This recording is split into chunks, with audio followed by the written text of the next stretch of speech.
బొమ్మల కథలు. గోదావరి నది ఒడ్డున ఉన్న పచ్చని పల్లెటూరు శాంతినగరం. ఆ ఊర్లో వీరయ్య అనే యువ వ్యాపారి ఉండేవాడు. గత 4 ఏళ్లుగా వీరయ్య వ్యాపారం అద్భుతంగా పుంజుకుంది. అతను కొత్త ఇల్లు కట్టాడు. 10 ఎకరాల పొలం కొన్నాడు. సంతలో అతని బడ్డీ పట్టుకునేవాడే లేడు. ఇదంతా చూసి అదే సంతలో పాతబడిన బడ్డీ నడుపుతున్న గంగయ్యకు కడుపుమంట ఎక్కువైంది. గంగయ్య వేరే వ్యాపారైన నర్సయ్యతో, ఏయ్ నర్సయ్య, నువ్వు చూస్తున్నావా?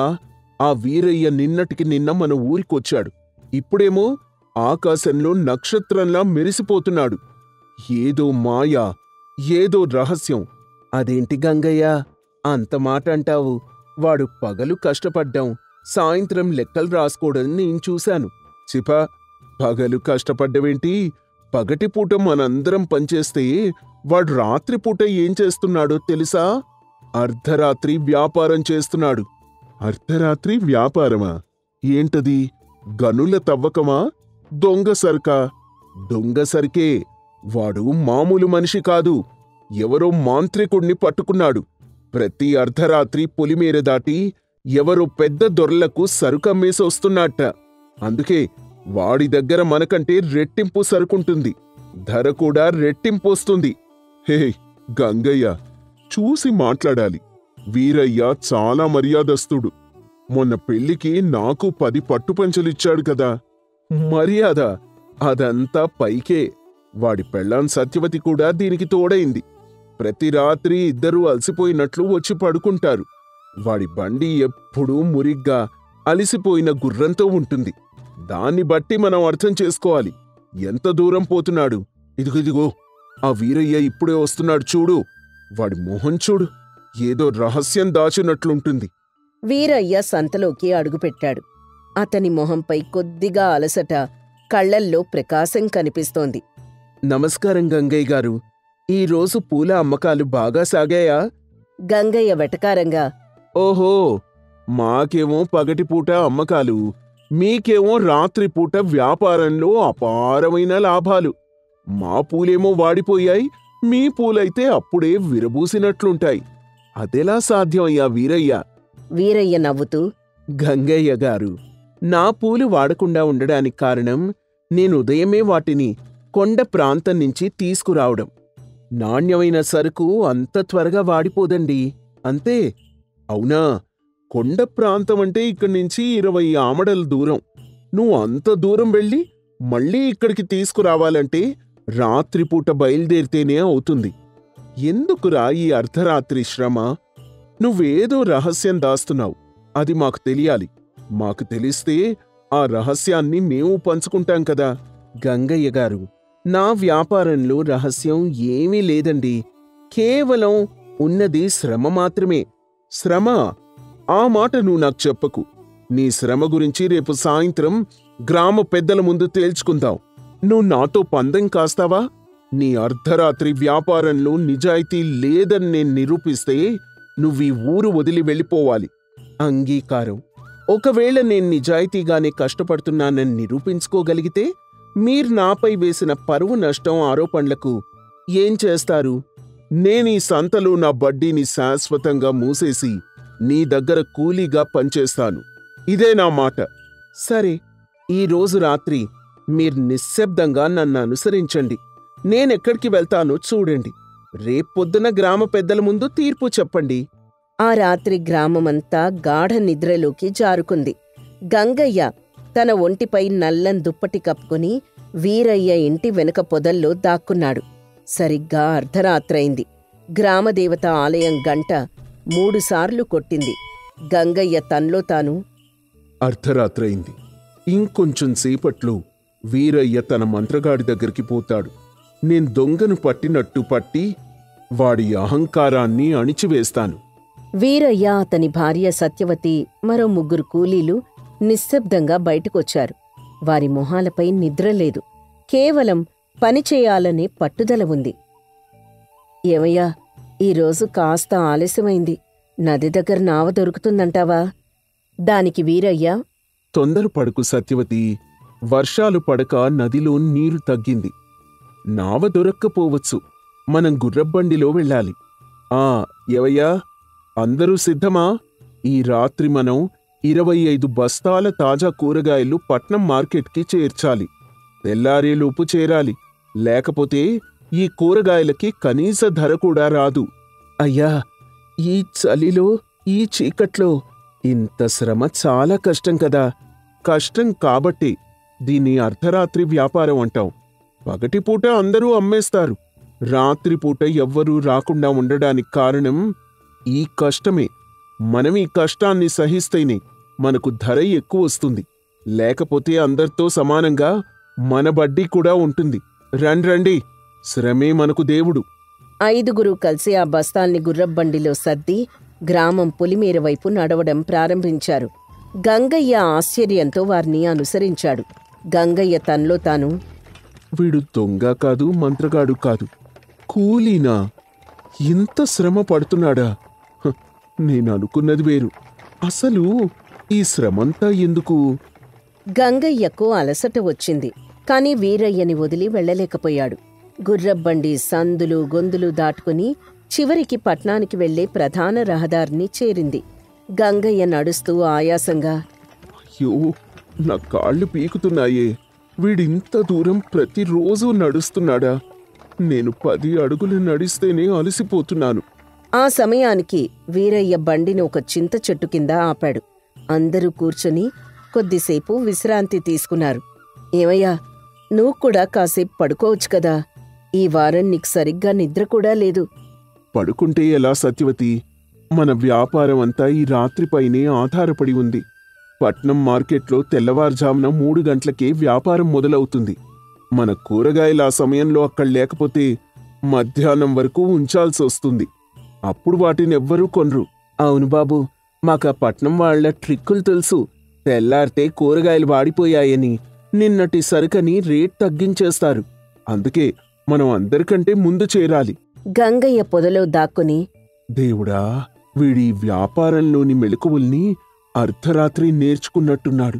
నేను పగటిపూట నా బడ్డీలో కూర్చొని కబుర్లు చెప్పుకుంటూ ఉండేవాణ్ణి.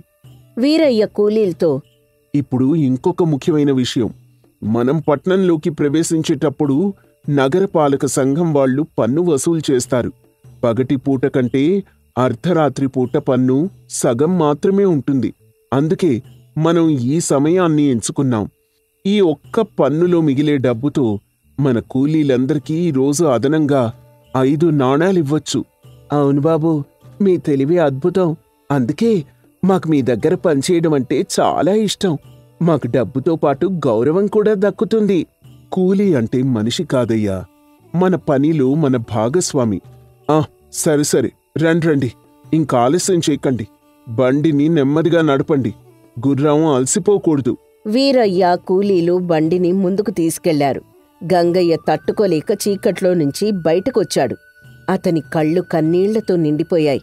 వీరయ్య, ఆగు, దయచేసి ఆగు. వీరయ్య బండి ఆపి వెనక్కి తిరిగి చూశాడు. గంగయ్యను చూసి ఆశ్చర్యపోయాడు. గంగయ్య గారు, మీరా? ఈ అర్ధరాత్రి పూట ఇక్కడేంటి?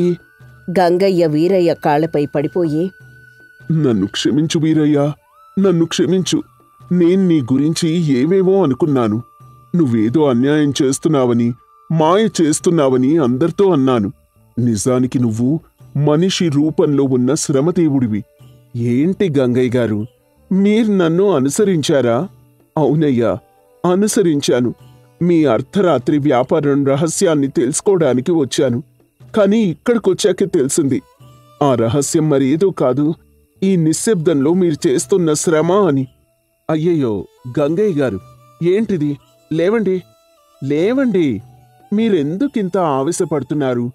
ఆవేశమా? లేదు వీరయ్యా, పశ్చాత్తాపం. నేను సంతలో పగటిపూట నీ గురించి చెడుగా మాట్లాడుకుంటూ సగం పని కూడా చేయకుండా ఉండేవాణ్ణి. నా కూరగాయలు, నా పూలు పగలంతా ఎండకు వాడిపోవడానికి కారణం నా సోమరితనమే. నువ్వు నగర పన్నుని సగానికి తగ్గించుకుంటున్నావు, సరుకు నాణ్యతని పెంచుకుంటున్నావు, కూలీలకి గౌరవాన్ని ఇస్తున్నావు. నేను నీ కూలీగా పనిచేస్తానని పందెం కాశాను కదా, నన్ను తీసుకో వీరయ్యా. గంగయ్య గారు, నేను చెప్పాను కదా, నా వ్యాపారంలో రహస్యం ఏమీ లేదని. శ్రమ అనేది బహిరంగ సత్యం. దాన్ని అర్థం చేసుకోవడానికి మీకీ అర్ధరాత్రి దాకా పట్టింది. ఇప్పుడు పశ్చాత్తాపడకండి. వెళ్ళండి, మీ ఇంటికి వెళ్ళండి. లేదు వీరయ్య, దయచేసి నన్ను క్షమించి ఈ రాత్రి మీతో కలిసి పనిచేసే అవకాశం ఇవ్వండి. నేనలసిపోతే అప్పుడు ఇంటికి వెళ్తాను. దయచేసి ఆ అవకాశం ఇవ్వు. సరేనండి, అయితే వినండి. ఈ బస్తాలు 25 కిలోల బరువున్నాయి. అవి చాలా జాగ్రత్తగా ప్రేమగా పట్టుకోవాలి. ఇవి కేవలం కూరగాయలు కాదు, మన కష్టం, మన గౌరవం. చేయగలరా మీరు? చేయగలను.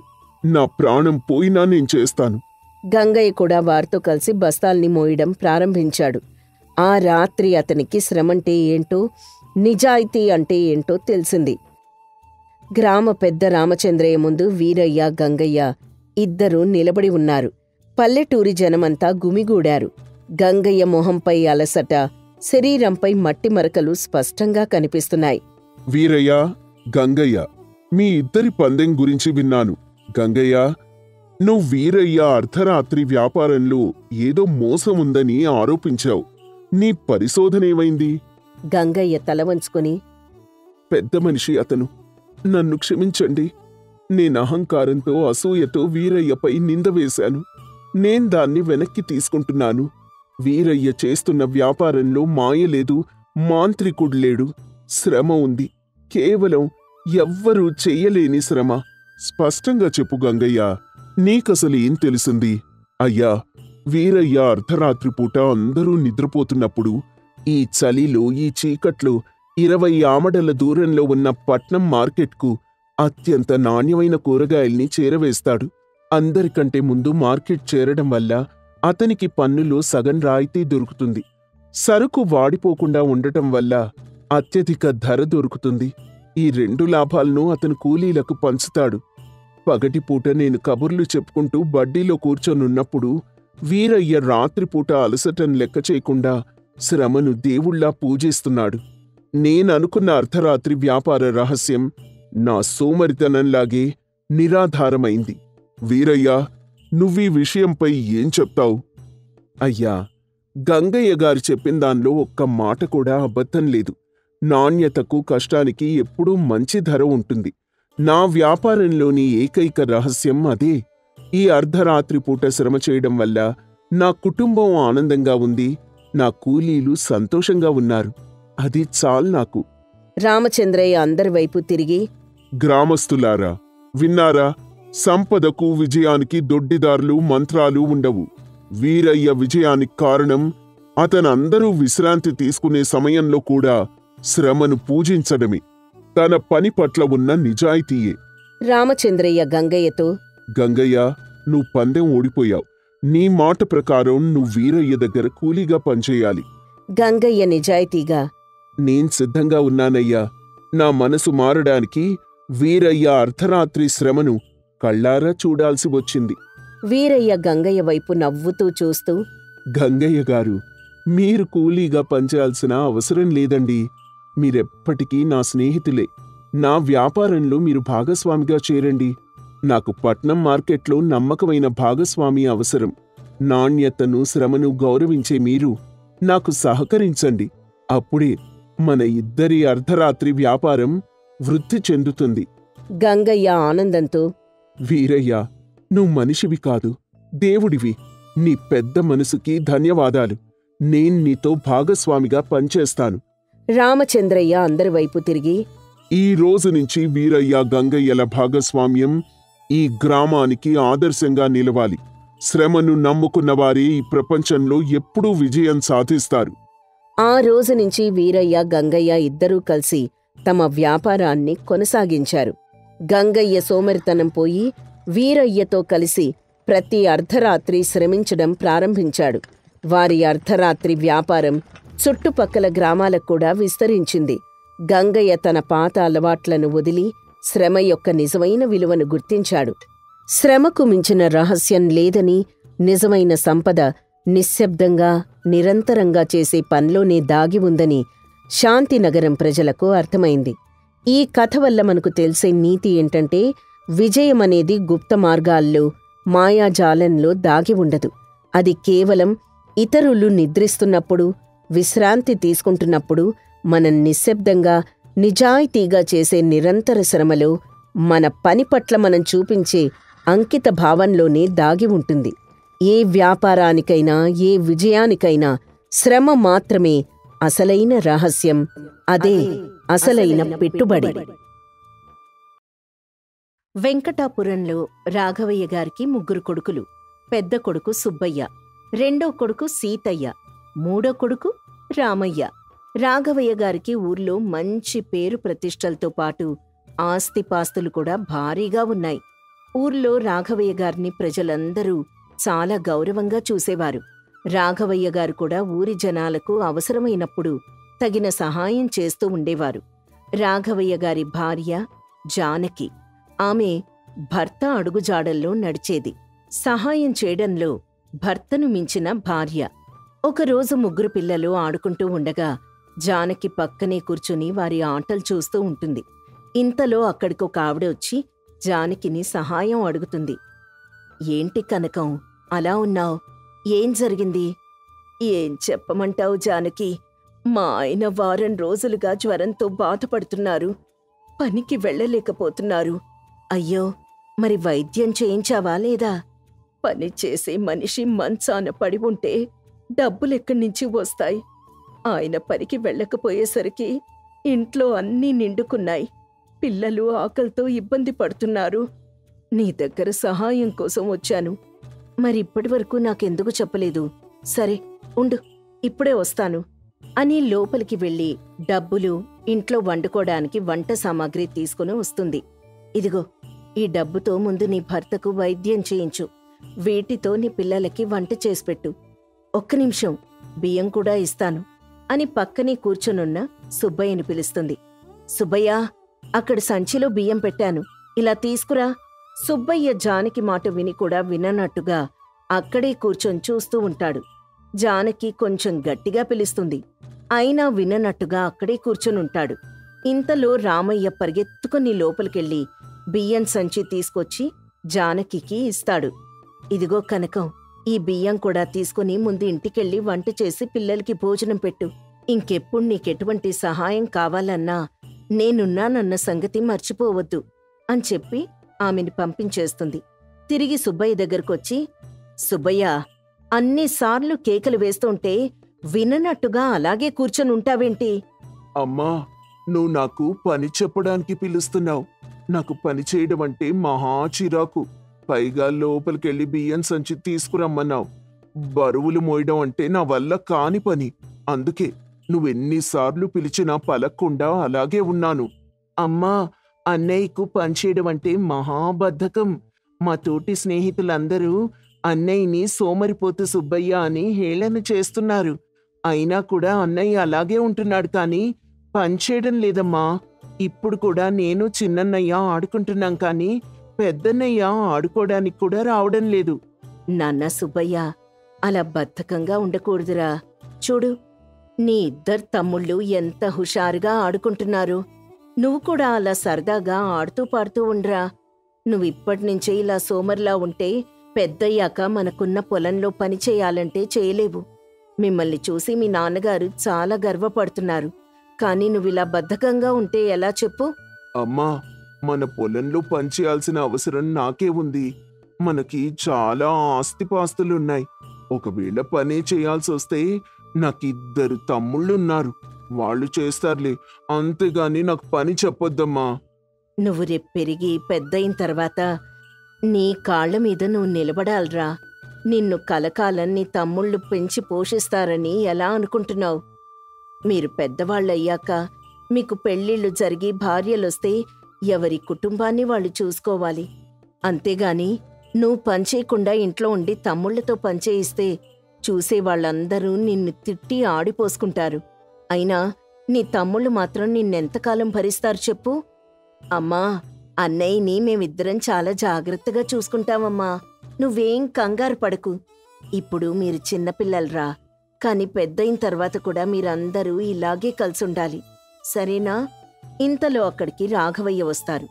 ఏంటి, తల్లి కొడుకులేదో దీర్ఘంగా మాట్లాడుకుంటున్నారు?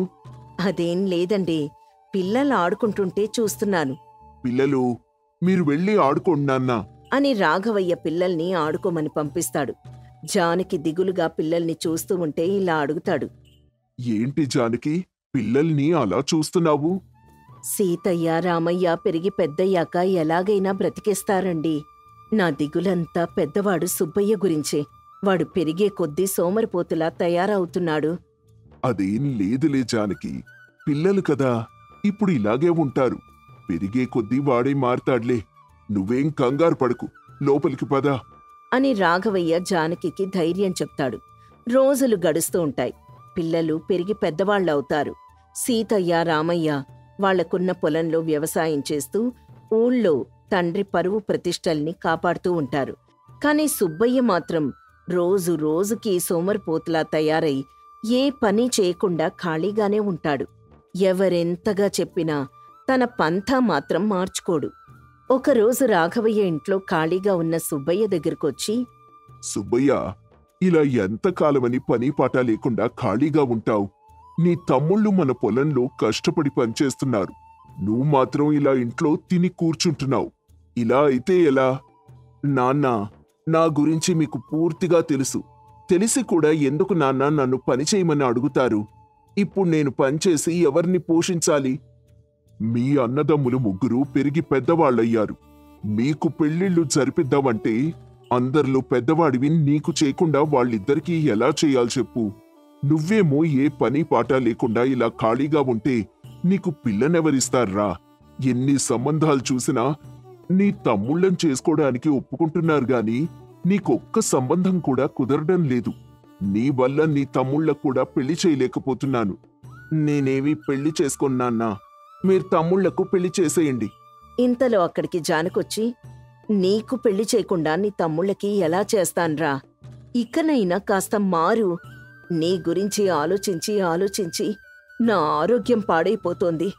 నేనుండగానే మీ ముగ్గురు అన్నదమ్ములకు పెళ్ళిళ్ళు చేయాలని నా కోరిక. అది తీరేలా కనిపించటం లేదు.